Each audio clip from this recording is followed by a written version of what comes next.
Welcome back.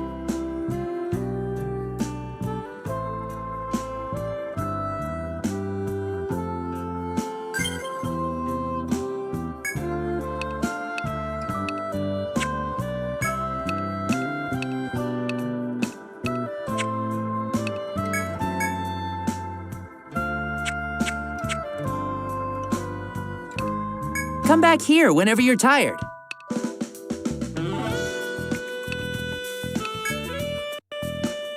Hello?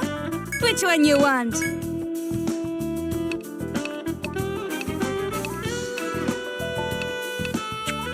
Is that all you came for? Next time you should buy something. Welcome back, everyone. Who will carry this one?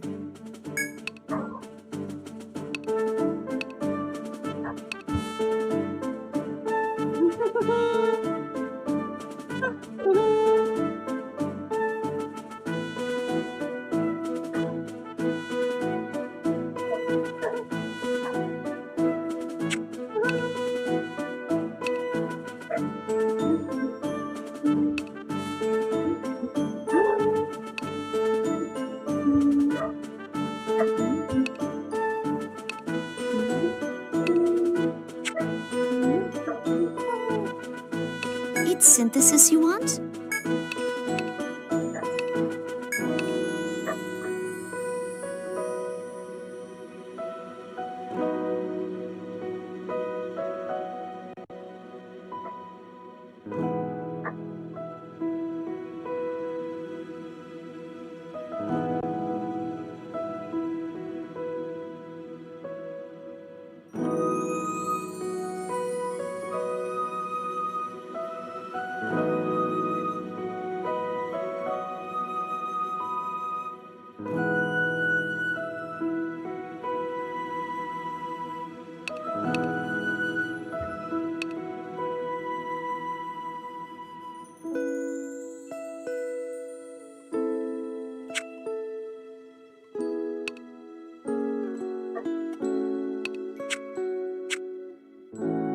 Who will carry this one?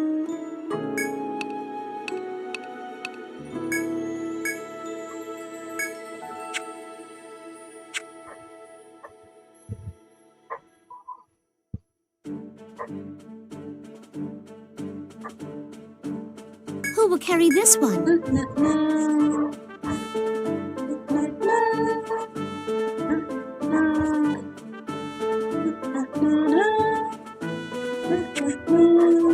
Is there anything else? I shall await your return. Welcome to the Rooster Inn. Sign in over here, please. Come back here whenever you're tired.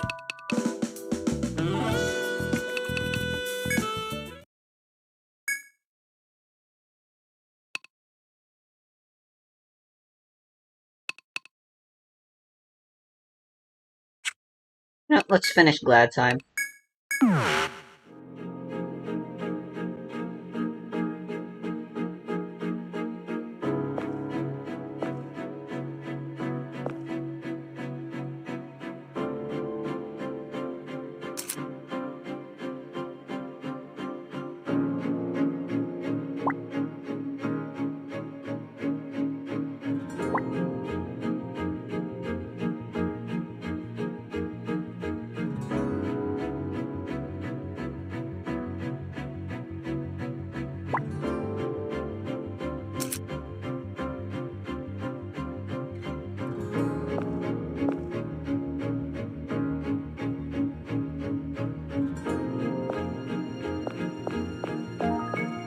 Let's just kill him.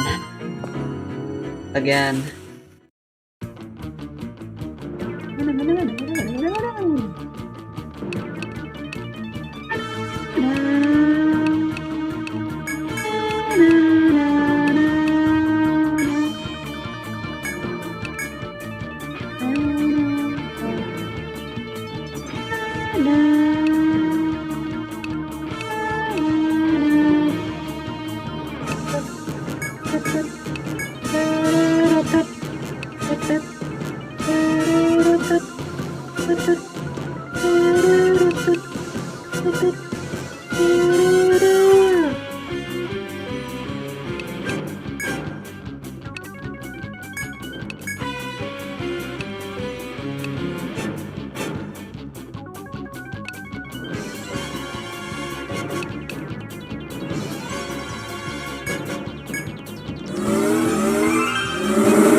Oh shit. Teosra needs a shield in order to use front and rear guard.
Hello? What you got for me? Is that all you came for?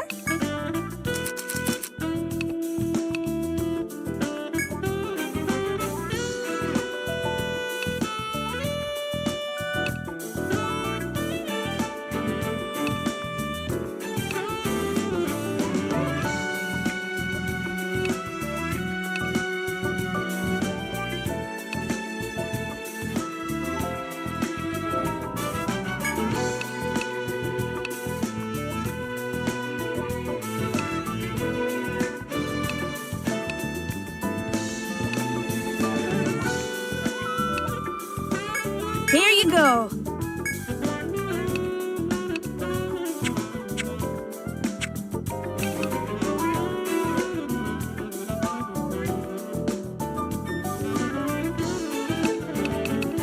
What you got for me? Thanks. Thanks for the business. Welcome to the Rooster Inn. Sign in over here, please. Come back here whenever you're tired. Ah, it's you.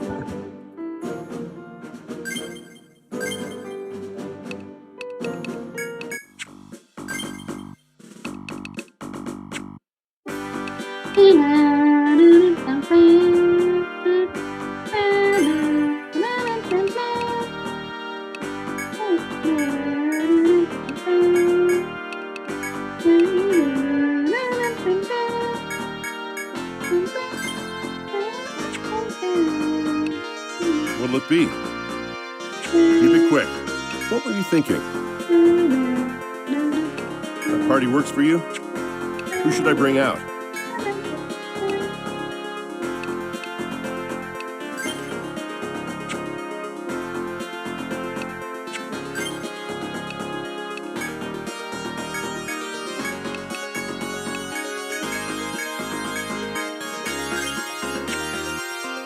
What were you thinking?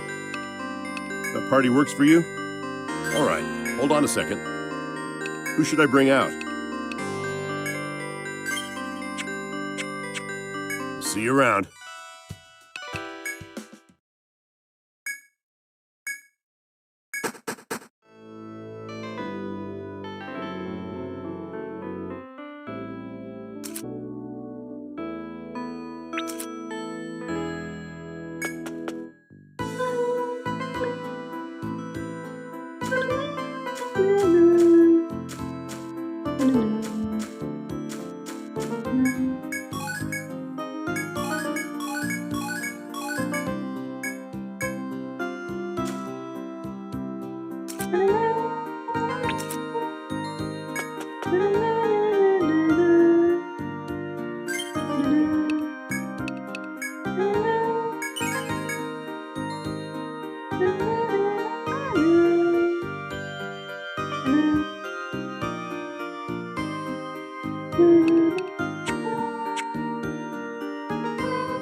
Hello? What you got for me? Thanks. Is that all you came for? Thanks for the business.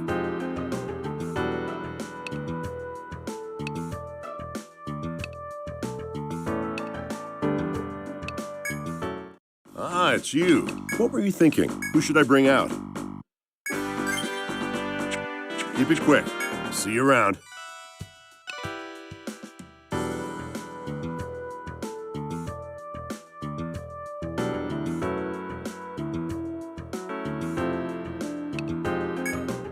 Welcome back, everyone. I am at your service.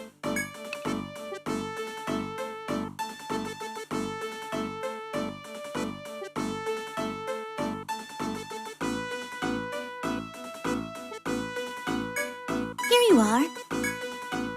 Is there anything else? Item storage, then? Item storage, then? Was this what you wanted? Here you are. Was this what you wanted? Here you are.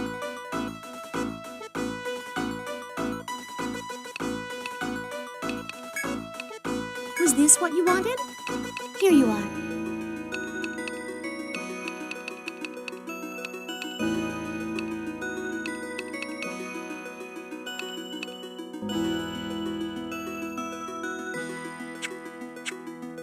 Item storage, then? Honestly, the sonic bombs and flash bombs have not been Very well. useful I'll look after these. for quite some time. Feels like they forgot about the mechanic Very well. entirely past I'll the look first after dungeon. these. I shall await your return.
I use attack unit on the wrong thing.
How the game greeted them, both as threats and as characters we were supposed to identify with.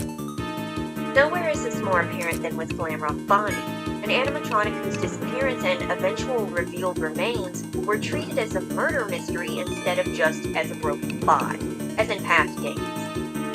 This was sort of the first time that an animatronic had been framed as a murder victim. Like, not possessed by a victim of Freddy's, but the actual victimized party.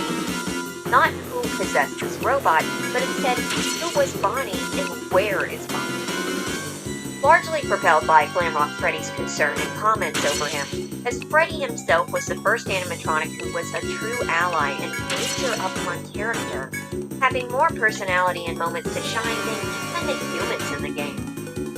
Through him we learn of Glamrock Bonnie, but we didn't see him, and this only stirred the pot until the plot thinned. But eventually we had the reveal of where he went, and more questions than answers. But one thing was for certain, it seemed like part of Glamrock Bonnie might still be alive. It was through staff bots known as the wet floor bots, which seems simple enough at face value, except it's not simple at all, and today we need to uncover some of the cracks in the facade surrounding Glamrock Bonnie, and the possibility that there was something more going on here. But let's start with a brief explanation of the wet floor bots, to get that out of the way. Wet floor bots are miniature staff bots located around the Pizzaplex. They're pretty cute, but they don't do much. They stand in place to, assumedly, work as actual wet floor signs. And while it could be that they are simply a sign of Fazbear Entertainment's wastefulness, making a bot that does nothing but stands there, due to their eyes and what we see in Ruin, these guys might have worked as backup cameras. This could explain why they watch Gregory so closely as he passes by in a security breach. Another possibility could be, considering their speaker ears, that they are also listening, or were perhaps to play announcements in security form. Otherwise, wet floor bots simply stand there. Unless you hit them with a phaser blaster, in which case they will set off a security alert and spawn in whatever Glamrock is set for the location. By Ruin, there are some remaining in the complex that you can find and deactivate. However, you can only do it with the Vanny mask on, as the wet floor bots will look away from you until you have the mask on, oddly enough. It's never telegraphed why you're doing this, or the benefit of doing it. Considering that Cassie doesn't want to shut Roxy down and does try to help Chica, it's never implied that she's doing this out of mercy or malice. I suppose it's just a collectible, but even then, why you're doing this isn't directly stated. One of the wet floor bots can even be found in a secret area where there's a Monty leg shrine. Though, since it's stuck in place, we can't say if it was purposefully Cassie there or if it was just a collectible for you to grab since you found the secret. Now, as for what the wet floor bots actually unlock, it is a secret in Bonnie Bowl, the location of Glamrock Bonnie's body. Before we continue, let me take a step back and explain who Glamrock Bonnie is. Glamrock Bonnie was the former bassist of the Glamrock band before Monty took over. His attraction was Bonnie Bowl, and he had his own line of merch and candies known as Carrot Drops. We don't know what Fizzy Faz was his, but I have a headcanon that it was the elusive cherry mentioned in a note, Let me but have a not look. Welcome actually back, everyone. I am matched at your Glamrock Bonnie's service. color scheme, being Yes, at predominantly once. red on his Is there outfit anything and else? size. Who will carry this one? Appearance-wise, Glamrock Bonnie has a similar build to Glamrock Freddy. He has soft blue coloring, resembling Toy Bonnie, and a tuft of blue hair between his Have a ears. safe trip. He has bright red eyes. His clothing consists of a red leotard, 80s sort of workout suit that's red with purple Hello? stripes on the chest Which one you and has a want? star in the center. He has indigo gloves, leg warmers, a sort of half capelet shoulder Is guard. that all you came for? and What a you got sweat for me? Thanks. Though by the time we see him in Ruin, he is dirtied and broken Thanks for the into business. pieces. From old neon Welcome signs to the spotted Rooster. in Very Ruin, well. we can see that Glamrock Then Bonnie allow me to used show have you to your room. star-shaped shades, which Monty now wears.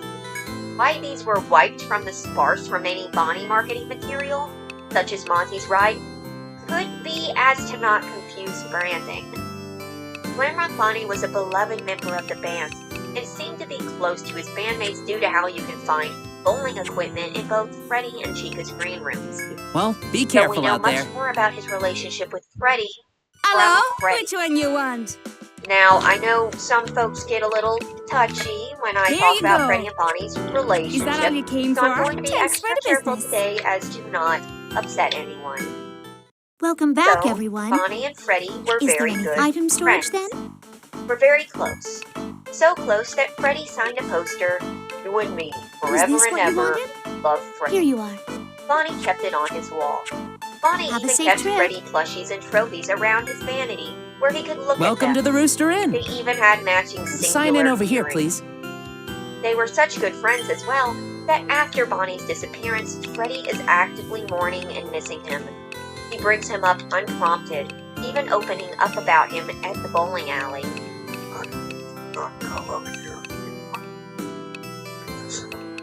Like I said, Freddy even has bowling balls in his room still. Come back here Chica whenever you're too, but tired. Freddy's are more out in the open. Welcome Even back, though everyone. he Item doesn't storage go to then? Bonnie Bowl anymore. While Freddy doesn't expressly say it, there is no doubt he was searching for Bonnie. But he didn't Very find well. I'll look He after stopped anything. returning Have a to safe bowling trip. alley kit, even though he clearly enjoyed Welcome to the Rooster it. Inn. Because he truly does Sign really in over here, miss him. please. Bonnie was his closest guy friend. Come Had a back couple here of whenever friends you're who were tired. Girls, but Bonnie was his best boy friend. Bonnie disappeared unexpectedly one day, leaving both his bandmates and employees stumped. He was spotted on the security cameras wandering around, heading into the East Arcade around 2 a.m., and last seen entering Monty Golf around 4 a.m., before he seemingly vanished without a trace. Nobody could figure out where he went, and it was decided, very I can feel quickly, it in your to just no. abandon the prospect of Bonnie and replace him. First as a An temporary ambush? This is more than we position. bargained for. While Bonnie Bowl remained Looks open, like we gotta do almost this. all of Let's the Bonnie do this with merchandise style. and Don't pictures worry outside about of us. this Just go for We it. won't were lose. removed, with the only one remaining that we know of being in Monty's Dark Ride, where the replacement of Bonnie is framed as a rags to riches fairy tale, where swamp-living Monty is recognized for his talent and offered by Bonnie himself to replace him, likely to try and curb back on the multitudes of questions about where Bonnie was. So many, in fact, that they were considering retheming Bonnie Bowl. Monty received bass-playing claws. Now, he already had claws. These were just specific claws to play the bass, but I won't get into that right now. And his green room replaced Bonnie's in Rockstar Row. The book VIP, which has unknown canonicity but seems to be pretty close to the real deal. You know how critical I am of the books not being game accurate or not having anything to do with the games, but VIP is very close. VIP is either canon or written by someone who was very aware of Security Breach and had a good amount of knowledge about the Glamrock's characterization and FNAF in general. And plus, it is in the same series as The Week Before, a book that everyone has pretty much accepted as canon, but I digress. Claims that Glamrock Bonnie used to have a green room in Rockstar Row, VIP does. Though we find a small makeshift one hidden behind a stage in the ruin. Considering that Monty didn't replace Bonnie until after he disappeared, as per the employee notes, and this secret green room was not located in the multitude of cut areas from Security Breach, with the door leading to Vanny's room even getting retconned into another place entirely, I think that this green room is here specifically as set dressing to reveal more about Bonnie's audience. And I think that the plot hole this creates about why the bassist wasn't stationed in Rockstar Row should just sort of be like acknowledged but not thought too deeply into. I think this is simply a matter of moving things to help the story along. Now, let's take a real deep look into what actually happened to Bonnie. Because despite the fact that somehow nobody could find him, something I will come back to later, Cassie, a small child running around a destroyed Pizza-plex, ends up finding him within minutes of entering Bonnie Bowl. Though that could be because of the wet floor bots. Cassie deactivates wet floor bots throughout the Pizza-plex as she makes her way along until she reaches Bonnie Bowl. Upon which, if she shuts down all of them, she finds a secret entrance into a back room where she finds the remains of Glamrock Bonnie. Bonnie's injuries are many, but they should be familiar, as they are for the most part the exact same injuries Monty got falling off of the catwalk, down to the bisection in the middle, with him being separated from his legs, but them still being lined up, though his limbs are detached. Personally, I think this was to move him, likely with the rug underneath him. The rug matches the pattern of both the carpet in Monty Golf and in the East Arcade, but it is too dirty and discolored to see exactly what color it is. Though either way, we do know that Glamrock Bonnie was in both locations. And we know that carpet doesn't come from here. There is a round smash mark on the wall and a broken bowling ball in pieces lying over him. Now you may think that this bowling ball was used to break Bonnie, but the wounds do not match. They don't match the damage on the wall either. Instead, the bowling ball was smashed on the wall and then placed on him, with his body being laid out like he had been fully intact, and then wet floor bots have been placed around him. So basically, the scene is staged to look like a slip and fall, where Bonnie slipped on wet floor, hit himself with a bowling ball, and smashed to pieces when he fell. That obviously didn't happen from the damage on the wall and the rug on the floor, but grade A effort.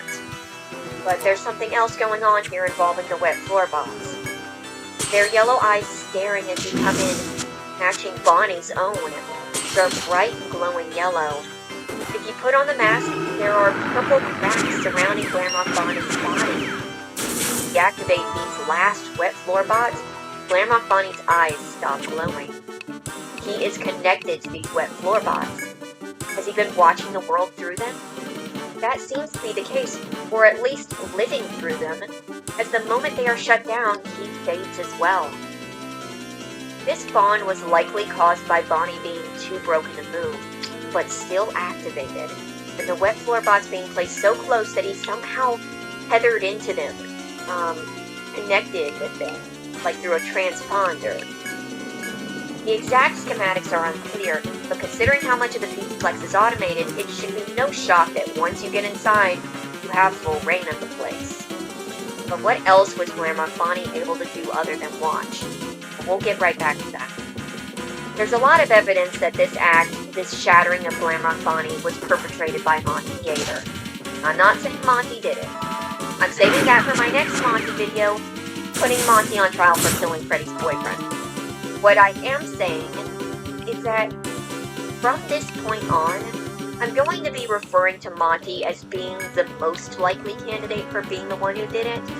But as we'll soon see, the situation becomes very messy very quickly, especially when we take into account the real reason for this video. I've covered Bonnie before, shattering his relationship with Freddy, the overall tragedy of the situation, and only once or twice did I broach over the possibility that Glamrock Bonnie might not be what he seems. But the further we get along, the more we see, the more we begin to wonder how cut and dry this all is. It comes down to Ruin. In Ruin, a young girl named Cassie is lured into the derelict and abandoned Pizzaplex and is tasked to rescue Gregory, the main character from the base game, from the sinkhole under Roxy Raceway. However, this is actually the Mimic, a creature merely mimicking Gregory's voice and, depending on if you find certain secrets, his appearance by using patchwork suits. Yes, that was actually what Mimic was going for. The Mimic is held at bay by a security system known as the MXES, the Mexes, which was established to contain him, and Cassie must use the Vanny mask with the help of Helpy, the virtual avatar, to deactivate all the security measures so that Mimic can roam free. Let's first establish one clear fact. Mimic had an accomplice. Cassie is apparently sent a message by phone or email telling her to come to the Pizzaplex, but once she gets there, her only means of communication with Mimic is a rocky walkie-talkie. Indeed, the only connection he seems to have with the outside world, period, is this lone radio. And he doesn't even seem to have access to most of the systems because the Mexis is there suppressing him. So first of all, how did the radio get placed specifically near the entrance for Cassie to find it? One that just happened to get paired up with the one in the basement, and how is she still getting guiding from the main systems within the Pizzaplex? And how did she get the message outside of the Pizzaplex, outside of this single piece of technology? There was someone else helping Mimic, and though we don't know how the radio got there, probably one of the few remaining staff bots dumped it off, everything else can be explained by this other someone being in the system outside of where the Mex is controlled. And that's where we get Helpy. Like I said, Helpy is the virtual avatar inside of the Vanny mask, which then becomes part of the real world for Cassie once she takes the mask off. It seems helpful and friendly, but Helpy has two personalities. One is the to-the-point friendly automated blue-eyed Helpy, who seems to think Cassie is a worker and states things matter-of-factly. Then there is the yellow-eyed Helpy, the Helpy who is not only fully aware of what's going on, but often dismisses Cassie's concerns as in her head or not real. Here are some lines in comparison. Blue-eyed Helpy. Fazbear Entertainment is not responsible for potential AR traumas or lingering effects of antivirus programs on carbon-based work components. Yellow-eyed Helpy. It is all in your head. Take off the mask and take a look. Blue-eyed Helpy. Just another fast-amazing benefit of being a Class B technician. Of course, you will have to put your mask back on to get any real work done. Blue-eyed Helpy again. If that doesn't work, it is best to exit AR mode and contact our 24-hour support line. Yellow-eyed Helpy. If you want to save your friend, you have to shut down the remaining nodes in Bonnie Bowl and Phaser Blast. Whenever Cassie gets a direct order, it is not through Blue-Eyed Helpy, but through Yellow-Eyed Helpy. Notably, Yellow-Eyed Helpy has purple cracking around his eyes. It's all very suspicious. And I know what you're thinking. Ah, the Mimic. Isn't Yellow-Eyed Helpy the Mimic? Well, I used to think so, but I don't anymore. The Mimic mimicking Gregory's voice lines, is labeled in the files as Mimic. Helpy is labeled as Help Trap, and at one point the two talk against each other. Helpy says that he got rid of the Mexis, and Gregory Grimmick says, "Yeah, with my help."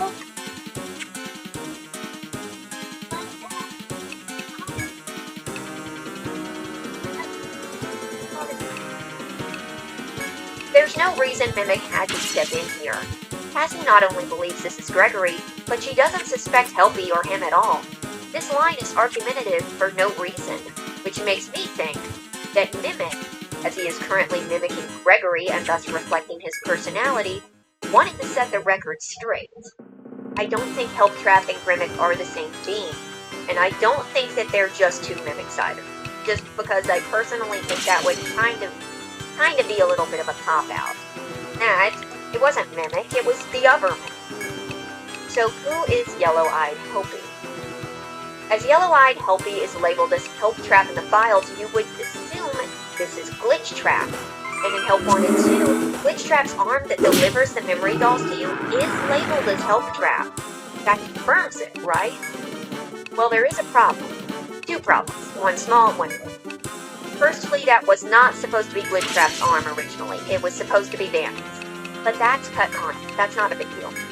The bigger deal is that J-Top of Steel Wool Studios said during a recent interview that Glitch Trap was destroyed at the end of Help Wanted 2 and isn't coming back.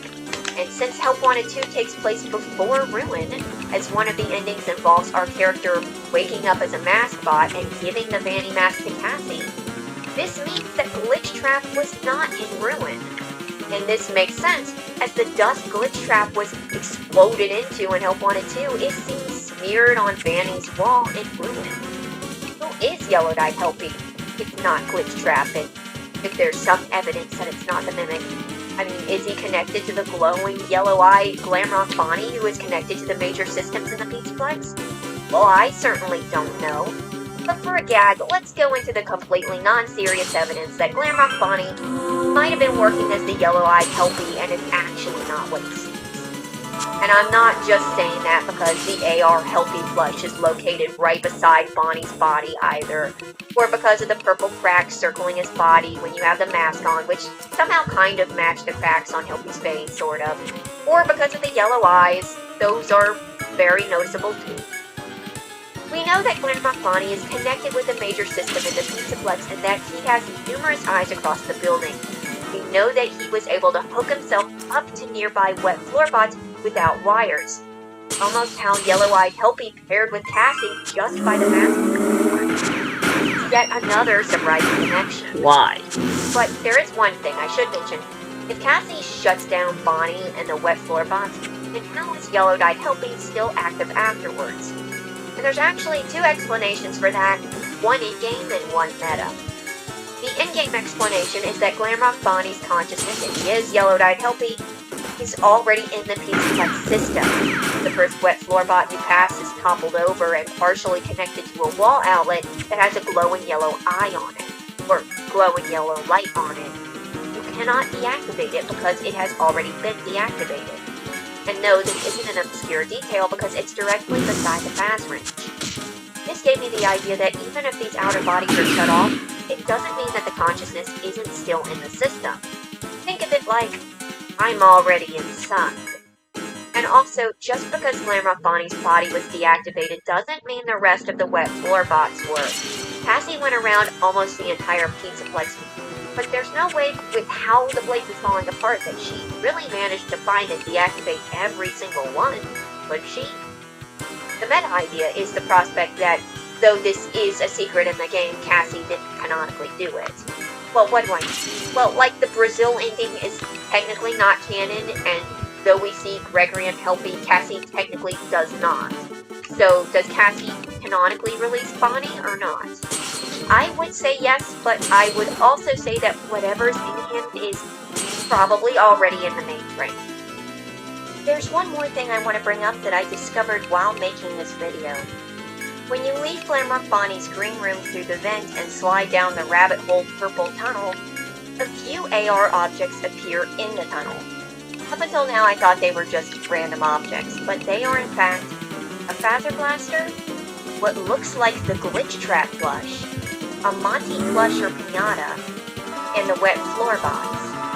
And then it ends with Mexes. I can't say for sure what these represent, but seeing some of these characters displayed together is noticeable. There are some notable connections, circumstantial connections, but notable ones. The pairing, the plushie, cracks, the eyes, the presence hanging over the Pizzaplex. But why?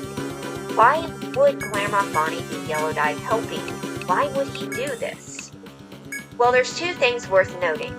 Firstly, Vanny and Glitchtrap's major plan involved hacking the animatronics into Pizzaplex and using it as a big hunting ground. They even succeeded in hacking Chica, Monty, Rocky, and the daycare attendant. And the only reason they didn't get Freddy was because he went into safe mode. The other thing is that Vanny's secret room is not the security office for Phaser Blast, but the one for Bonnie Bowl. It's just connected to Phaser Blast. The security office for Phaser Blast is actually downstairs in the lobby. Putting all this together and the obsession with rabbits that Glitchtrap has, making Vanny a suit that is shaped in his image, I think that there's a good amount of evidence, or circumstantial evidence, that Glamrock Bonnie was the first bot Vanny and Glitchtrap took over, both because he was a Bonnie, and because his attraction was connected to a security office that was hidden away. Notice the wet floor bots connected to Glamrock Bonnie turn themselves away from intruders but look eagerly towards the Vanny mask. This would also explain why, for some reason, Glamrock Bonnie's model in the viewer in Help Wanted 2 has him holding the same pose as Glitchtrap when Vanny smushed him. And I know you're gonna say that was just a coincidence, but that's a very specific coincidence. That model could have been in any pose. And their ears also have the same tilt to them in the Bonnie Bowl minigame, but that aside, we can't actually say for sure that Glamrock Bonnie was hacked. We must also consider the possibility that maybe he went along with it, especially if Yellow-Eyed Helpy is him, because that would mean he's still working after Glitchtrap was busted. So there's three options. Option number one, Glamrock Bonnie was truly hacked or brainwashed before the other Glamrocks were, likely because he fit the bit. 2. Glamrock Bonnie was evil. It could be like a parallel to William and Henry, where the Freddy of the situation sees Bonnie as his dear friend and loves him, but then the Bonnie uses him and stabs him in the back.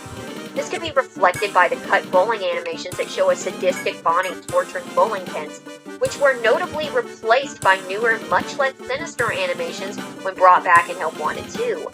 This would explain why he's still working after Glitchtrap and Vanny are gone. That says Gilstrap. Okay. And the final option, option 3. Bonnie was threatened and coerced into cooperation. Kind of like how Vanessa was. See, with how much Bonnie seemingly adores Freddy, if he was told it was him or Freddy, he might have volunteered. Heck, maybe that's why Freddy seemed to die on stage and go into safe mode. Maybe Bonnie somehow had a hand in that. One of the last places Bonnie was seen was in arcade. Because of this, there's a theory that Bonnie was looking for the fire escape the night he disappeared. Maybe he was looking for a way to escape the Pizzaplex, maybe with Freddy, or to get out to warn someone, somewhere where he wouldn't be seen on the cameras. Or even to help a child escape. Remember the line, "It won't be like the last one." It won't be like the last one. And what happened was somehow he ended up in Monty Golf. Either he and Monty got in a fight, or Vanny got control of Monty, and in the end, Glamrock Bonnie fell from the catwalks and was decommissioned. To stop his meddling, as really, Vanny and Glitchtrap didn't necessarily need him to move around. Remember that time Glitchtrap was looking up bisecting people through Vanny and the cut math AR emails? Bonnie's spine remembers. Though this could also play into the Glamrock Bonnie was hacked or evil theory, in which he went to Monty Golf to get something from Monty, and Monty reacted in self-defense. Or Monty just did attack Bonnie out of jealousy and just happened to land his mark on someone working a child kidnapping conspiracy by sheer luck. And because someone will mention it, yes, the Mimic could have also donned a Monty exterior and ambushed Bonnie and Monty Golf. But I'll cover some stuff in a second, which leads me to believe that Mimic wouldn't have needed to do that. There are many possibilities, and really you could make any of them work. Now, I do think Monty did the cover-up. It's way too messy. Only he would have the bright idea to make it look like he slipped and fell and got smashed by his own bowling ball, which he proceeded to break on the wall right next to him, so it's clear it didn't fall on him. That's a real Monty move, especially if the VIP is canon, because there's a clever trap he sets there where he just puts a cardboard cutout of himself pointing and then just camps out waiting for someone to buy it. But as for why everyone gave up on Bonnie so quickly and replaced him with Monty, we assume it was because Monty was more popular, but it could have been Vanning. Think about it for a second. Vanessa was able to get all of the security team fired on a whim, including anyone who questioned her. She could have even been behind all of the night staff being fired too. All she had to do was type up a report and send it out under the guise of being a higher-up, and boom, Bonnie was wiped off the map. And this is also why I don't think Monty was framed, both because Fazbear Entertainment wouldn't care, and because Bonnie was covered up so effectively that there was no point in framing anyone. You frame someone to have them take the fall, but there is no fall. There wasn't even a slip and fall, it was all a ruse. So with this in mind, there is actually a fourth option. Option 4 is that Glamrock Bonnie was not a willing participant until the situation of his shattering and immediate replacement by Fazbear Entertainment. That all of this time of watching himself get replaced, watching himself get forgotten, sitting in a dark room alone with the wet floorbots left him angry, cold, and bitter. By the time of ruin, with Glamrock Bonnie aware that he's trapped forever, realizes that Mimic is his only way out. They're in this together. Maybe he even allows Cassie to shut him down, either to no longer be tethered to the body, or wanting to see what it would do. But explain why the wet floorbots being deactivated opens the door. They themselves don't control this door, but the puppeteer in the system might. But what about Freddy? What about Freddy? Look how they treated Freddy. Look what happened to him. Look who got away with all of this. Vanessa just got to walk away. And here's Glamrock Bonnie trapped forever with the Mimic. But the problem is this. The Mimic must mimic, and now it's mimicking Gregory for some reason. It is Bonnie's only companion. The only way it can get out is if someone goes in. Which is why Cassie is needed to fill the role Vanessa once filled. Which is why they needed her to be Vanning, if only for a little while. And it's easy to use someone you don't know after all of this. Cassie is a kid, one of the numerous kids who forgot he existed. The daughter of one of the technicians who helped replace him. And the only chance he has in getting out. Desperate times call for desperate sacrifices.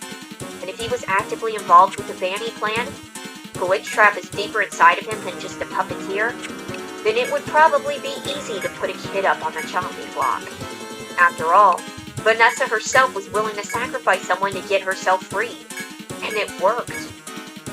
But also, maybe this isn't the case. Maybe there's an option 5, which is another brief possibility, is that Glamrock Bonnie is just entirely bamboozled and thinks Mimic is Gregory and is trying to help Cassie get to him, but for a multitude of reasons, I don't think this is the case. So, here's the deal. We've got a lot of suspicious stuff that we covered, and things that look to be connections, but no smoking gun. Blazing yellow eyes, and stuff that may be plot holes caused by Help Wanted 2 and Ruin being out of order, or might have been entirely on purpose. The bottom line is that we don't know Glamrock Bonnie. I might have laid out this whole line of evidence that shows that Glamrock Bonnie might have been, could have been, looks like he was yellow-eyed Helpy, and there are a lot of things that look like they could have truly been. But we don't know. We don't know anything about Bonnie. All we know is that Freddy loved him. And Freddy, being as naive and trusting as he is, thinking the Pizzaplex is safe even as his bandmates become half feral, it would be easy for him to misread someone. But the likelihood is that he would never. Glamrock Bonnie's only voice lines were cut from Help 1 and 2. Even these were so dry, text-wise, that we can't glean much meaning off of them except that he was either calm or unenthusiastic. So in the end, maybe Glamrock Bonnie was the helpless victim who we always believed he was. An unfortunate victim of Vanny, Auntie, Glitch Trap, the Pizzaplex, everyone. Lost and forgotten. Cursed to forever watch and never be found. But maybe he wasn't. Perhaps some things are best left forgotten. For now. Huh. Thank you for watching.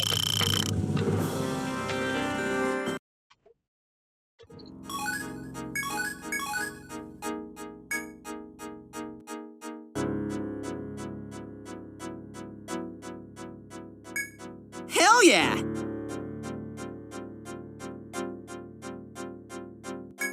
We did good.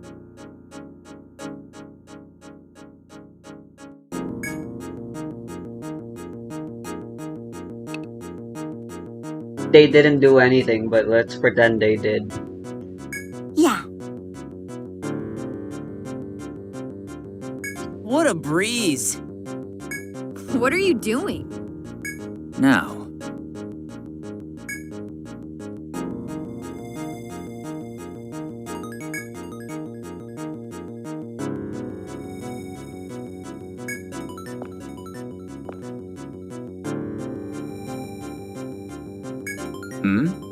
what is that? Leave it to me.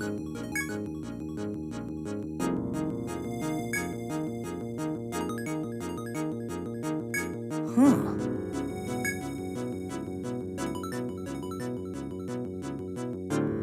I'll do my best. All right.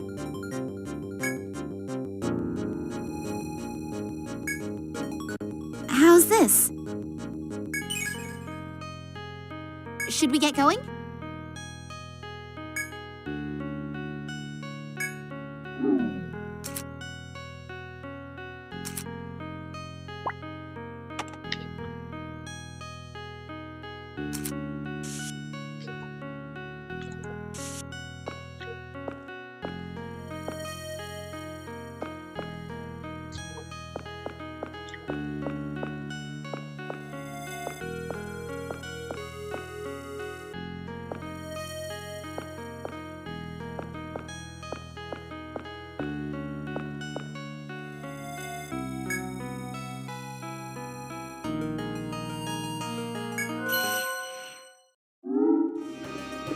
Good morning, Ricky. It's been a while. Holy shit. Fully voice acted as well.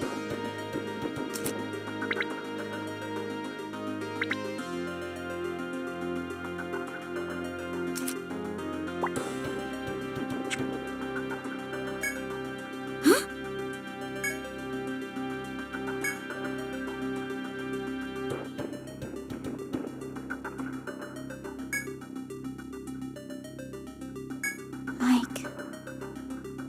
Yes, Ricky. What the?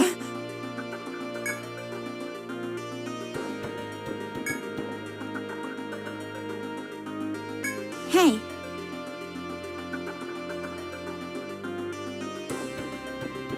Yes, Ricky. Sure, dear friend.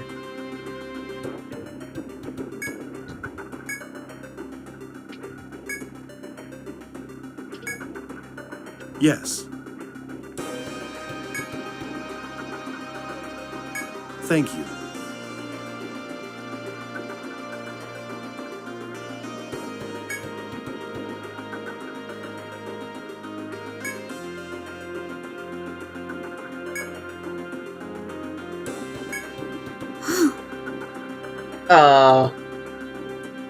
Seems sus. Yeah. Hey, I'm all right.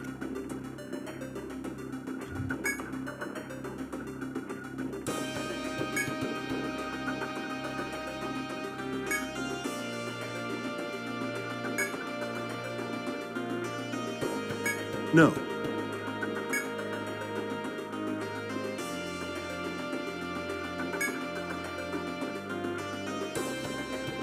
I am the Memetic Installation Keeper Engine.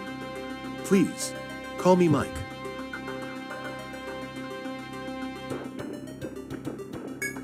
Only 1,000 years? Yggdrasil grew fast.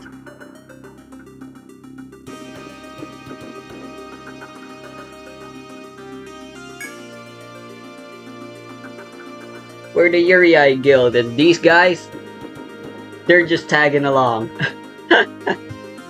Mara, Veol, Umag, Teosra. Thank you. I feel like I'm forgetting someone. Rema. What is that? Yes, Simon.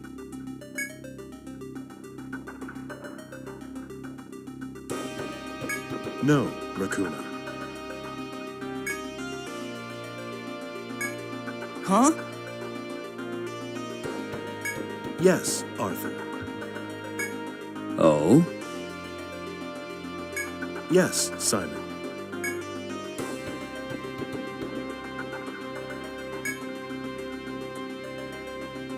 Yeah, I mean, we're using swords.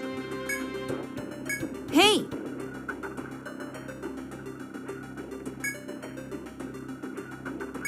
Yes, Raccoona. What? No. Allow me to answer that.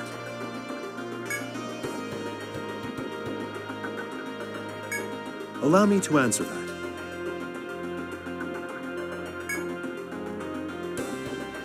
Gunganir. Whoa, whoa!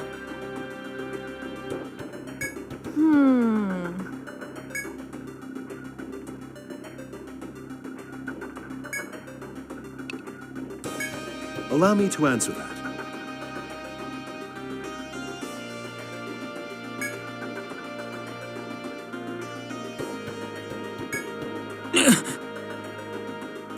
Oh?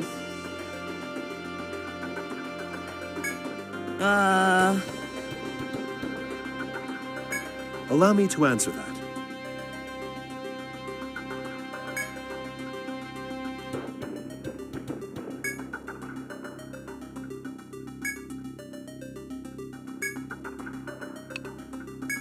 No.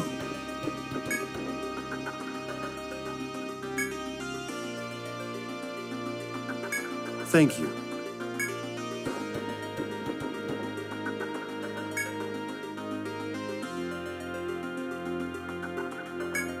Hmm? No, Simon.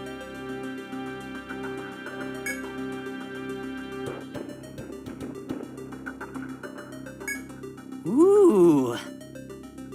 No.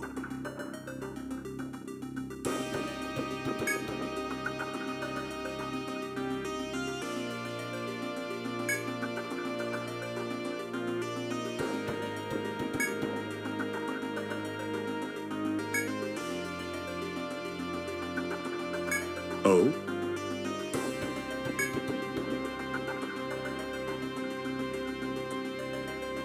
Let me check the recording real quick. Holy shit.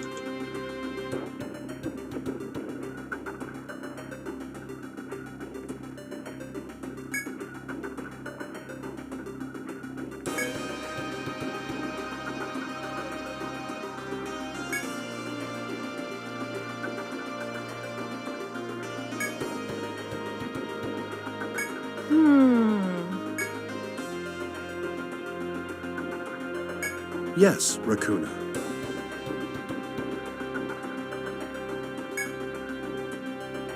I just remembered. Better late than never. Suddenly, we had hope in the form of an organism that could purify the polluted land, air, and seas. A tree. That was the work of the Yggdrasil project. Giant trees and plants were prepared in the 7 regions of the world. These plants began to normalize the atmosphere. 7. There were only 6 games. Little by little, And actually, Nexus isn't even a real Yggdrasil tree. These special plants purified the world. And now 1,000 years later, the pollution has all been cleansed. The world is saved. Kinda. Yeah, You forgot to mention the calamity thingy. Is it gonna be a giant pig demon again? Yeah, you didn't say anything about a calamity in what you just told us. Oh? You are correct. I've only told you of how this world was saved over the long course of 1,000 years. Should have been 10,000. Ironically, however, the same Yggdrasil which saved the world has become mankind's greatest enemy. Having absorbed the world's pollution for 1,000 years, Yggdrasil harbors an untold amount of contaminants. The contaminants are stored in the Yggdrasil core, which is the name of this calamity. But hold on a second. According to what you told us, Yggdrasil saved mankind, so why call its core a calamity? Yes, Simon.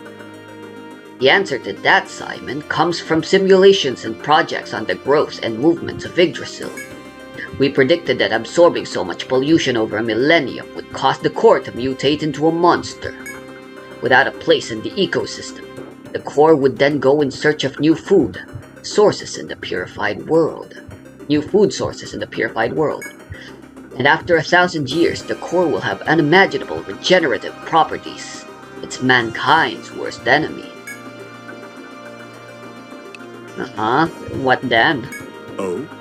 I can answer that, Yyyy Guild. Mankind will be powerless before a core mutated from such contaminants. Without meaning any harm, its roaming for food will cause unprecedented blight upon the earth. Many people will die, and trying to stop the core by force is futile. Your soldiers cannot damage the core beyond its regenerative powers. Even if it is defeated, the core will regenerate in an instant and resume its devastating march. oh no. Core of Yggdrasil's a monster. Tell me, Mike, this monster would exist in all the trees called Yggdrasil, no? Yes, Simon. It is as you say. The threat of the Yggdrasil core is present in each of the 7 Yggdrasils prepared 1,000 years ago. What? But, Simon, does that mean? Yeah, There was an Yggdrasil in our home as well. It was a bustling town due to the excavation from Yggdrasil's roots. Well, that's not good. I saw it for myself there. I saw the disaster begin from beneath the city. A terrible tragedy was due to the calamity. Am I right? No. Where does Simon live? I have no data on whether or not all of the threats dormant within each Yggdrasil were attended to. But have no fear, Simon. Ricky and I are here to protect the people of this land from the threat. Isn't that so, Ricky? That's right, Mike. Our mission is to eliminate the Yggdrasil core. Okay. Well, I mean, I guess there's only 5 there's only 5 stratums. Plot's gotta advance. We're practically already halfway through by the time we're in 2. Our means to finish that mission are already chosen. That's why I left everything behind to come here. I've traveled across 1,000 years to ensure we have a future.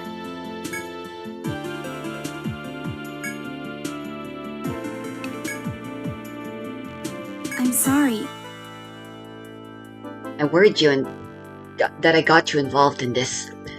Really? It's just plot convenience machine for returning your memories? Whatever. But your investigation into the cause of abnormality is closed now. Yyyy, you should return to the Rada Hall in Etrian. Simon and your team can report back to the Midgar Library. It's my mission after all. Mike and I will deal with the core. Don't worry about that. It is true that your investigation of the abnormality... Oh, blah. This is a narration. I don't voice narration. Not my style.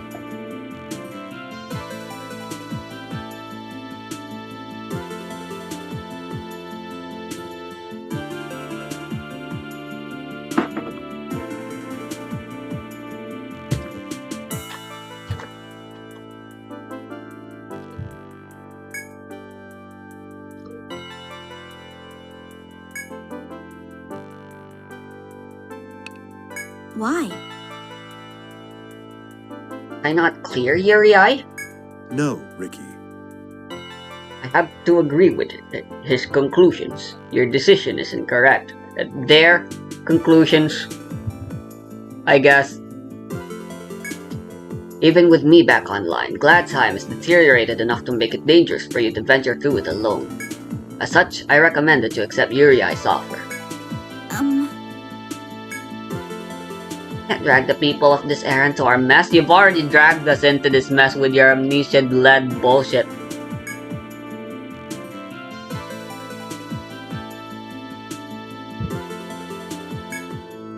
Huh? Not bad. That's our leader. I knew you'd say that. God, That's of right. course. Every Atlas game has to be like that.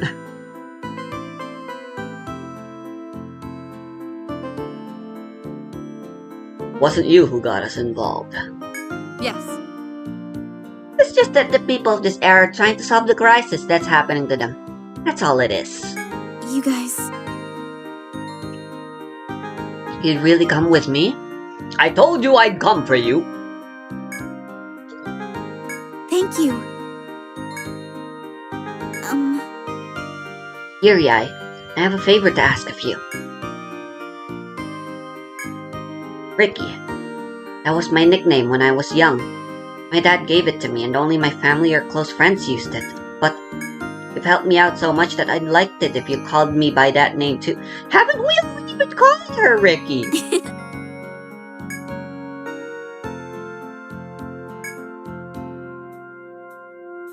Thank you. Everyone's been calling her Ricky from the start. Now, Are we to be given the honor of calling you by that name as well? You guys already were! Well then, Ricky, may our partnership with you be as fruitful as it was with Frederica as we hunt the core.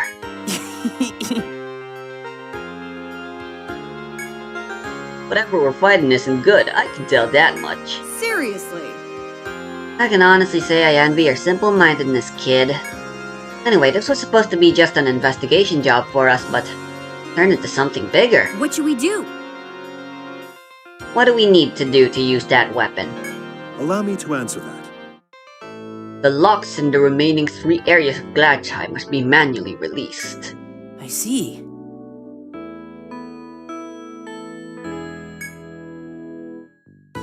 All right.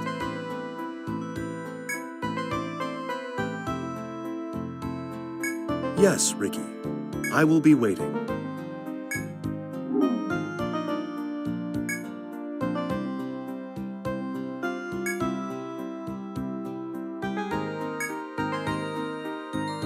To the labyrinth. Leave it to me.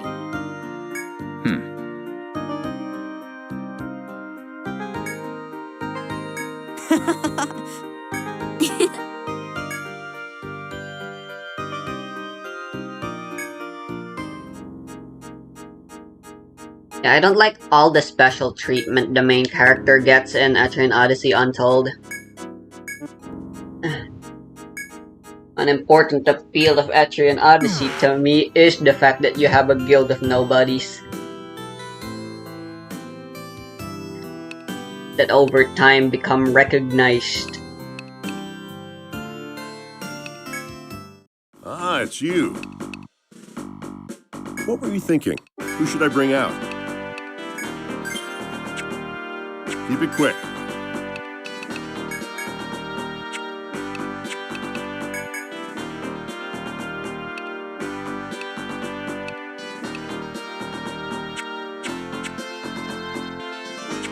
See you around. Hey there. How goes the job? Hey, thanks.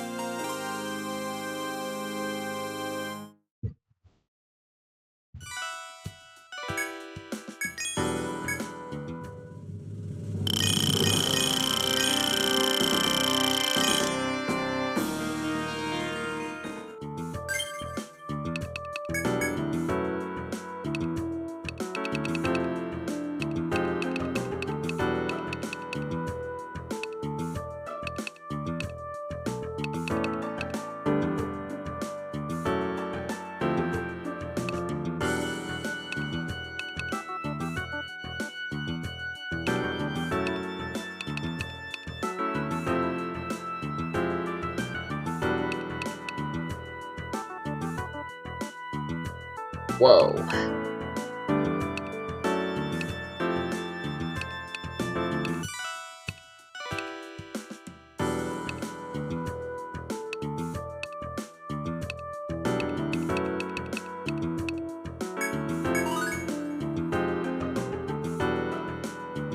The rate for Stalker.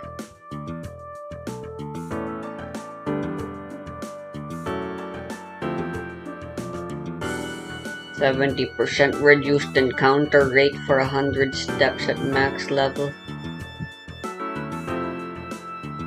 Right now we're at 45%. Lame.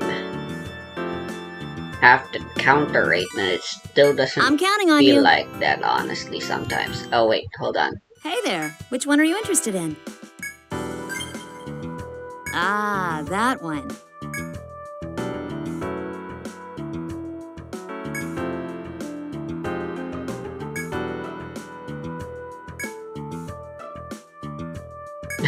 No, dear girl, that would be a faulty assumption. Hello? Oh, who are you? This booth likely belongs to a high-level survivalist who has made it to the third stratum. A small man, chestnut brown hair, in a party made up of mainly other survivalists specializing in gathering. He is in no hurry to find this booth, but it's not something he can afford to lose forever either. Let's see, if you were to go look for him, I would recommend the B11 in the northeast mining spot. See ya. Okay.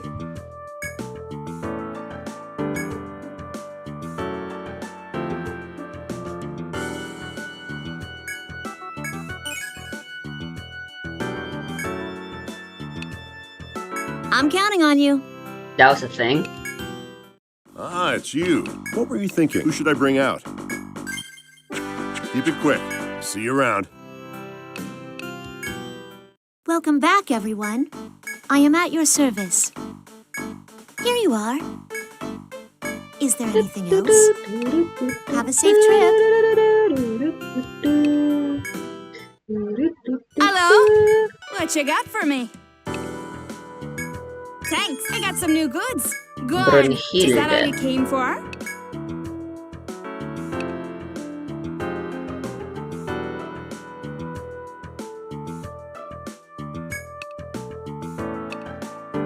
Oh, me likey. Here you go.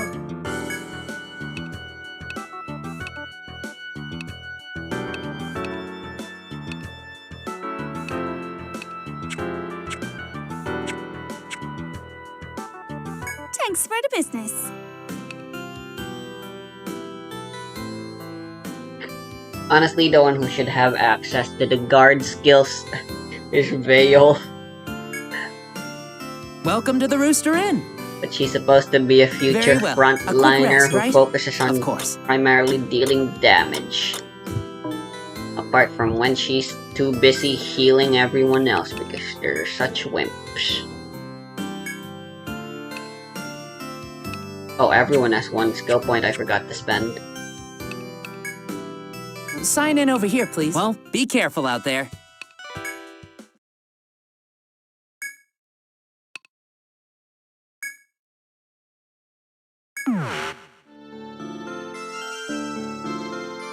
I like this version of the song a lot.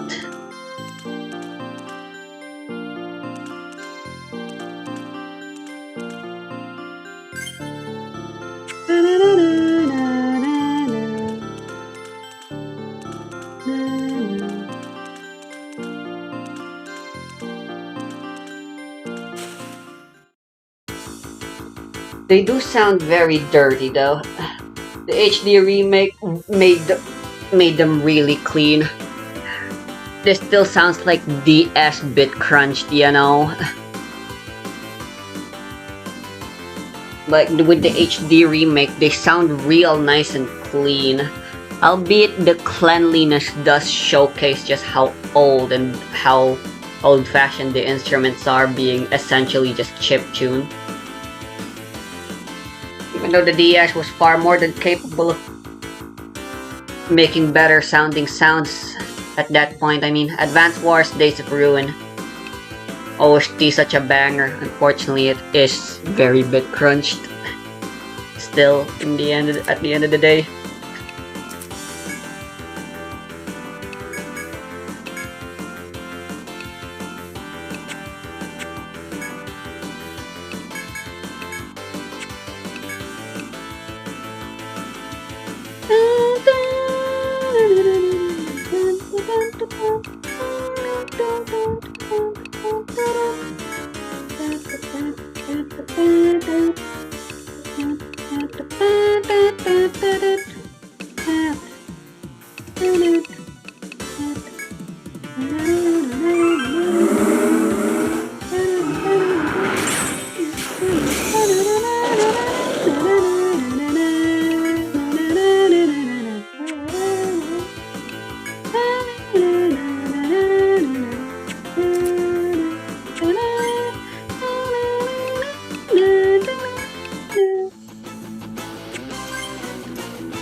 Modern's where it's at the end of the day.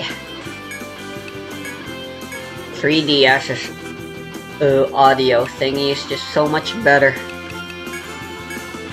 as it seems.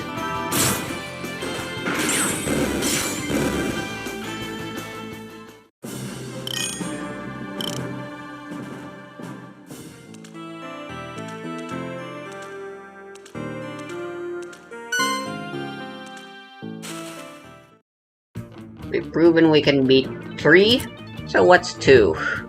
Oh my god, we never got their fucking drops.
Whoa, that got the other one's gold. That's not good.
Why'd you have to be gold?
Nice.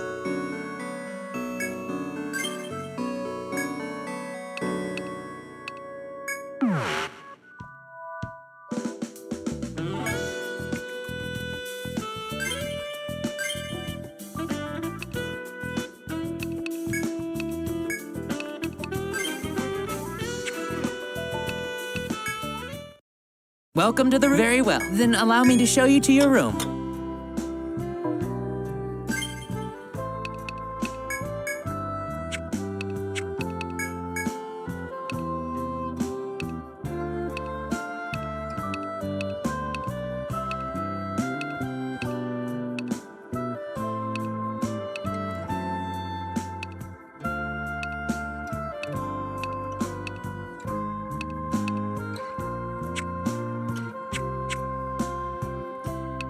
Well, be careful out there. Ah, it's you. What were you thinking? Sure you think this through.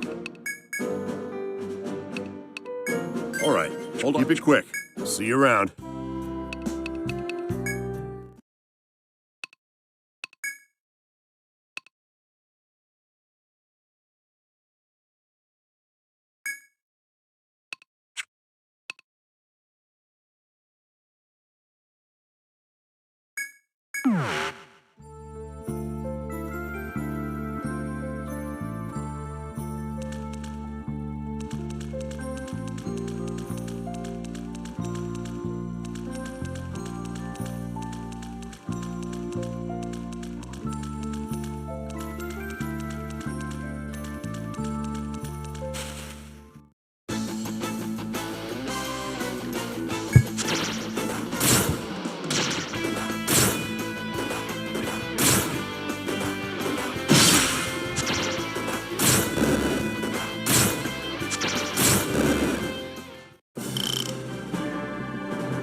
Is Magic the Gathering Arena rigged? Let's find out together, experimentally. The theory that that's the case gets thrown around online from time to time, and I've even seen it in my own comments once or twice. A lot of it seems like general, non-specific saltiness towards the game overall, but once we sift through the complaints that are obviously someone having lost one too many times, get to the more interesting comments once or twice. A lot of it seems like general, non-specific saltiness towards the game overall, but once we sift through the complaints that are obviously someone having lost one too many times, we get to the more interesting bit. 3 areas that these opinions see the rigging happening in are matchmaking, going first, and cards that you get in your initial draw. I'm gonna disregard that first one. It's a bit opaque, I don't have access to that much data on it, and I don't feel like it's going to look especially impressive once I'm done analyzing it. But for the other 2, the likelihood of going first and the likelihood of getting screwed in your initial 7, those are both interesting and verifiable. To crystallize my hypotheses fully, I'd look for a motivation why WotC might mess with the system in these 2 places. I find it unlikely that it's a personal vendetta against these commenters specifically. I might buy it that one of them cut in line in front of Gavin Verhey, but probably not all of them. Another idea I've seen expressed online is that the bias is in favor of paying players and to the detriment of FQP ones. Wizards would take these actions in the hopes of keeping their paying customers happy, as them being happy makes the company more money. So our 2 hypotheses to check for are going to be that fully FQP players go first at a different rate than paying ones, and the second one is that fully FQP players get worse opening hands than paying players. To confirm both of these hypotheses, I downloaded a truly insane amount of Arena streamer footage and combined that with my own gameplay tutorials. I opted for unedited footage here to minimize the impact of content creators selecting which games go to edited videos. This will obviously vary from creator to creator, but many of them will not put, for example, non-games, games that ended super quickly for one reason or another, into an edited video like a deck tag, because it's not especially interesting and it's not especially informative. Pulling from these edited videos then would bias our sample towards being a reflection of the more competitive games instead of games overall, and we want a reflection of games overall. Going for unedited footage fixes that problem. However, it presents another, in that it's a whole lot of footage. So I decided to run an OCR engine on the video files to extract the exact frames in which opening Keep it hunts quick. are What visible. were you thinking? OCR stands Make for sure you think this Optical through. Character Recognition, which is fancy speak for a piece of software that's able to tell when and what text All right, is hold on a present second. in the image. Finally, See you around. start. I set it up to snapshot frames where the top 10% of the image included the phrases "you go first" or "opponent goes first," since that's a pretty much ironclad criterion for the opening hunts being visible. Then I set it to snapshot the frames Welcome to the 15 Rooster after Inn. that instead, Sign in since over all here, the please. ones Come I back got here initially whenever you're were tired. just shit. Then I introduced a fuzzy match for the phrases it was looking for, so it would match on phrases that were 80% of the ones specified, since apparently the OCR I was using, Tesseract, struggles with reading the arena font, on some letters at least, resulting in opponent becoming ononent or sinonent from time to time. So it would snap when it saw something that was 80% of one of the phrases. After a whole host of performance improvements, since many of these videos are upwards of 100,000 phrases total, I had my set of 419 opening hunts, 205 from paying players, 214 from F2P accounts. Both sets were based on games from at least 5 different accounts each, including 2 of my own, one F2P one and one on which I paid money. So the first thing I counted was how often each of these groups went first. If I was rigging the game in favor of paying players, I'd have them go first more often, as it's been confirmed to positively influence win rate in studies with sample sizes that dwarf my humble 400. So our overall sample has 209 appearances of going first, and 210 of going second, as close to 50% as we can get with an odd total. But is there a difference between our paying and non-paying player Good groups enough. here? Not in any significant way. Paying players went first 103 times and second 102 times, while F2P ones went first 106 times and second 108 times. Both of these are so extremely close to the expected 50-50 split that it's almost not worth looking into it further. By the it's way, you. it might What were look you as thinking? if Who should there I bring was out? a difference if we expressed these as Keep it quick. percentages See you instead and zoomed in real close. If I intended to mislead, which unfortunately is something that a small number of data professionals may want to do online, I might say that, hey, paying players go first 50.24% of the time, and F2P only 49%. Hello? Next Next time you should buy something. But seriously, I cannot Welcome to stress the this roost. enough. Very well. A This quick is the rest, right? smallest Of course. possible difference. One game going in Well, the be other careful out there. direction in our sample of over 400 would Let have me have gotten a us look. an even bit. Hello, everyone. So Will you using our please accept data, this? I'm near certain that Item there storage isn't a there? bias against going first for F2P players. Now transitioning into the initial hunt quality Very well. bonuses, I'll I look feel like after this you. one Is is there going to be anything else? quite a bit more interesting. A lot of the, let's Who not will call carry them this one? ratings, a lot of the opinions I saw online refers to not getting the cards the player wants, while the opponent gets all the perfect ones. Controlling that sort of stuff at scale would require us to run a machine learning algorithm of some sort Have a that safe would trip. calculate which card combinations appearing in the initial 7 influence win rate positively or negatively for a given deck, the definition of that deck based on the performance of the cluster of decks most closely related to it, and then it would generate shitty or premium hands based on that analysis. Likely also having to take into account the matchup, because that might it's change you. things. What were you thinking? Who I'm should I bring about out? 40% sure that I could write Keep it something quick. like that if I had See access you to around. enough data. It would probably be glacial Hey itself, there.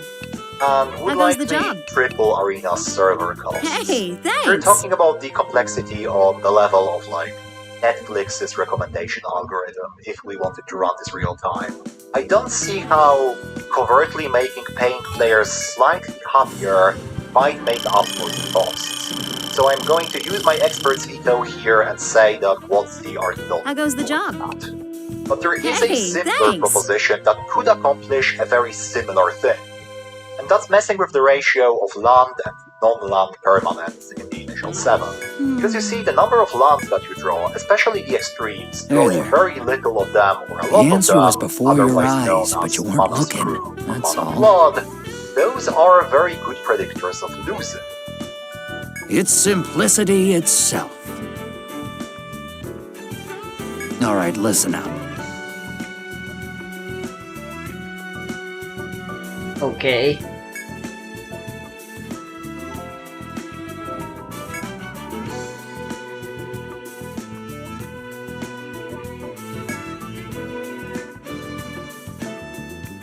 In that case...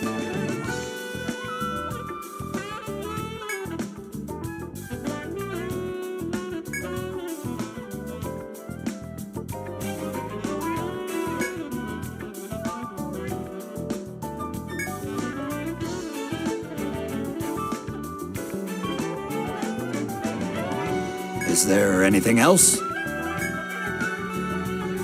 You're a fucking pervert. I'm Austin, a detective. No. You're a pervert. See ya.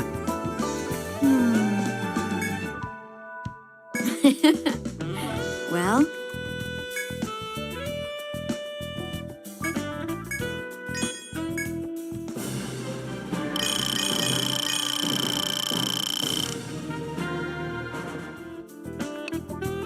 sorry, kiddos, but I'm fresh out of requests. You want to ask around? Hey there.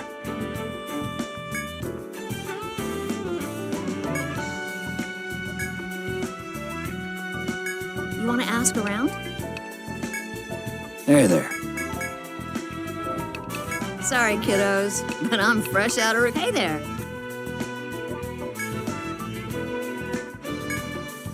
I'm counting on you.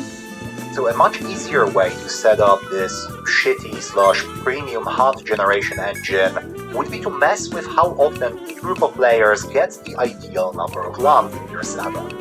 Even if they mulligan a bad hand away, they will be starting with 6 or 5 cards then, which would also accomplish the purpose of slightly lowering their win rate on the slide. So I pulled the land numbers for each hand in our 490. I also pulled the land to cards deck ratios for the decks that they belong to. This was a painfully manual process, by the way, but I hope I will be soothed by the dulcet tones of you clicking that subscribe button. Now for each of these decks, I calculated the expected average number of lands in a hand of 7 drawn from the deck based on how many lands the deck runs overall, specifically using, scary name, hypergeometric probability. I might make a standalone video about that one someday, but what it resulted in, and what ultimately matters to us, was a single number for each deck. How many lands on average we expect to see drawing our initial 7 from that deck. For a 60 card deck with 26 lands, that's 3.03 lands on average. Let's round that to an even 3, since it's quite close. For every hand drawn from a 26 land deck, I would compare the number of lands drawn to the expected 3, and note the difference. A hand with 2 lands, that's a difference of 1. A hand with 4 lands, also a difference of 1. A hand with it's 3 you. lands, What were as you thinking? expected, Who should I no bring out? difference, for a difference of 0. My thinking was that if there is a large Keep it quick. difference in See how you many around. lands either group gets, much less, much more, both, but definitely Welcome back, much, everyone. something, Are you this tired would from your allow us to investigation? catch Is there these anything else? differences. And the results I am at your of comparing service. what we would expect to draw Yes, from at these once. decks in a fully random environment and what we've actually drawn, I shall await your drum roll return. please. Both groups drew Welcome on to the average Rooster Inn. half a land more than was expected, Sign in over here, please. 0.509 more Come than back expected here for whenever you're NPC tired. players, 0.522 for paying ones. So this is interesting in 2 ways. First, there seems to be no difference between the 2 groups, at least on this metric. So our initial hypothesis looks shaky. But more interestingly, across our entire 400 plus sample, drew about half a land more than expected, which seems a bit sus. So perhaps there isn't a bias along the axis that we initially expected, but I feel like there is definitely something here. So I put on my tinfoil hat. Let's pretend I am putting it on. I was supposed to have one prepared for the video, but I forgot until now. So I put it on and delved deeper. Now, it's been an oft-repeated open secret in MTG circles that the Arena Shuffler isn't actually fully random, but that it features some form of smoothing. Some feature behind the scenes that limits the number of unplayable hands that get shown to players.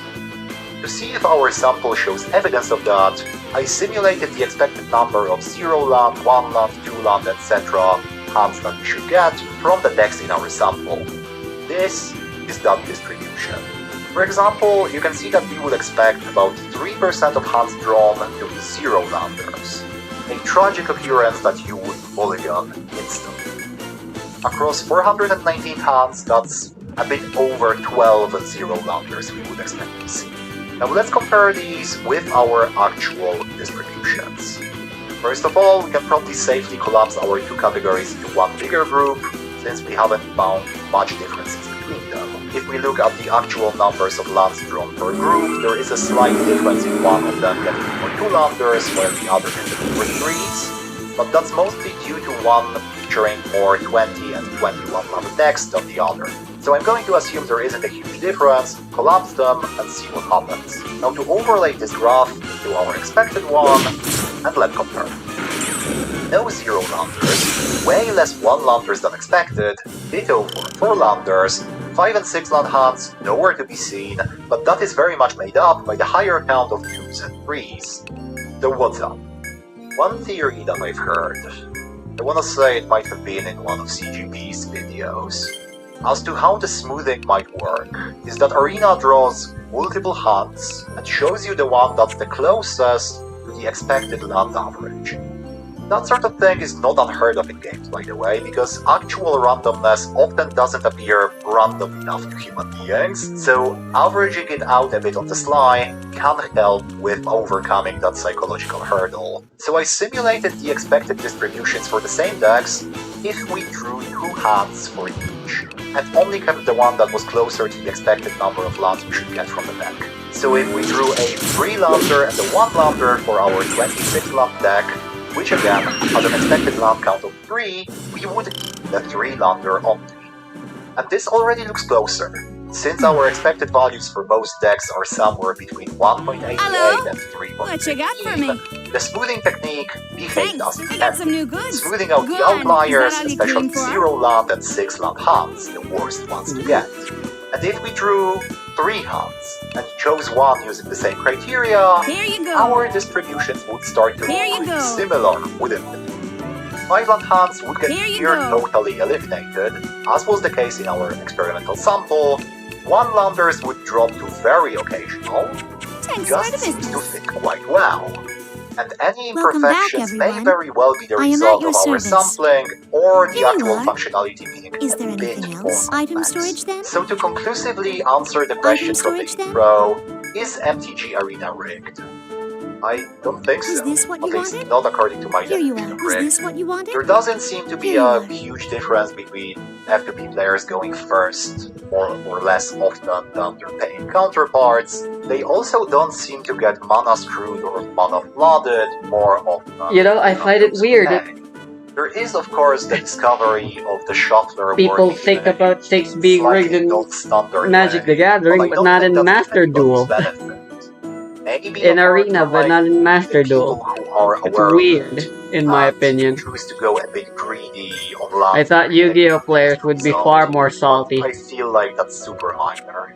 I've been Simon from Games Item storage Constructed. Let me know in what ways you'd rig Arena if you had access Very to the well. source code and I'll the look grudge after against these. somebody. Very well. And I'll look maybe after press that these. subscribe Very well. and like I'll button look after while these. you're at it. Thanks a lot for watching, and I hope to see you in the next one.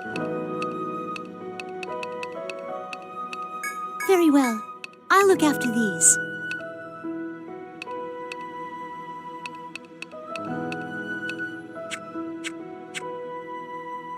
Have a safe trip. Welcome to the room. Very well. Then allow me to show you to your room. Sign in over here, please. Well, be careful out there.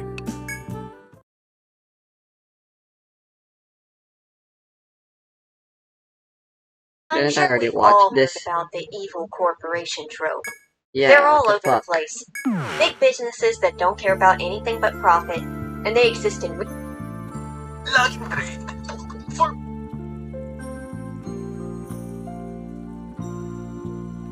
Even though Five Nights at Freddy's features plenty of haunted animatronics, the killer in a rabbit suit, Springtrap, or William Afton, has not only been a fan favorite but pretty much a staple of the series.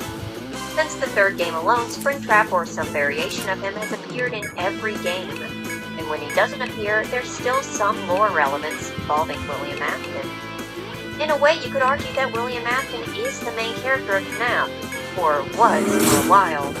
Almost all of the lore surrounding him. He was the only character with voice lines for the longest time, and he kept coming back. He was a constant for the franchise.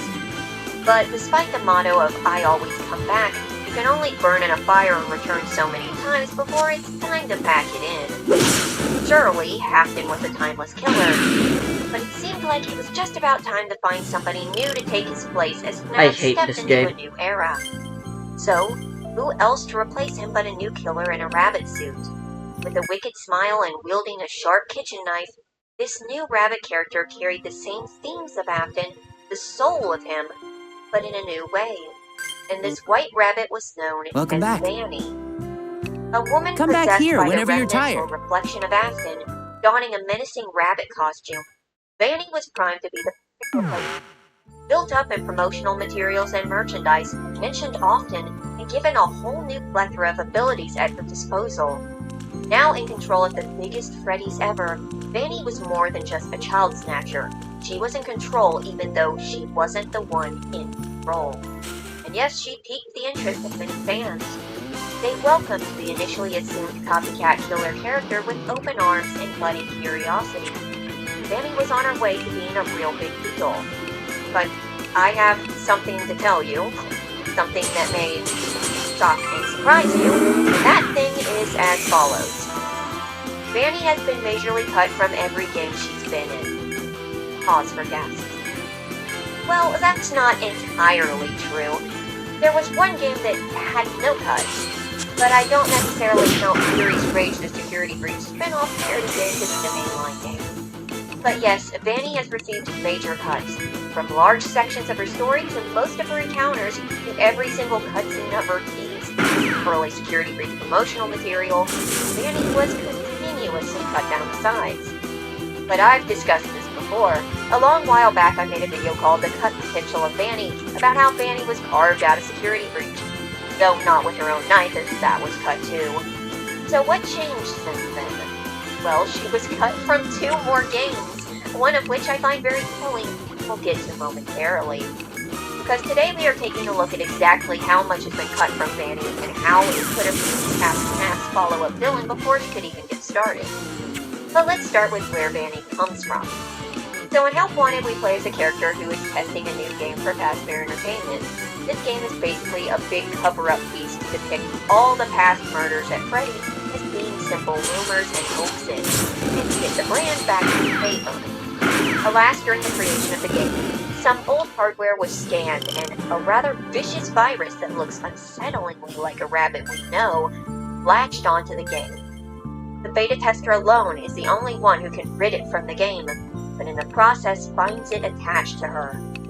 Later learn that her name is Vanessa, but we don't know it at this time.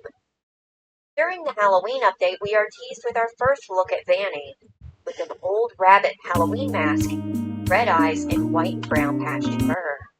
Our next small teaser was a shadow in an early picture of Glamrock Freddy,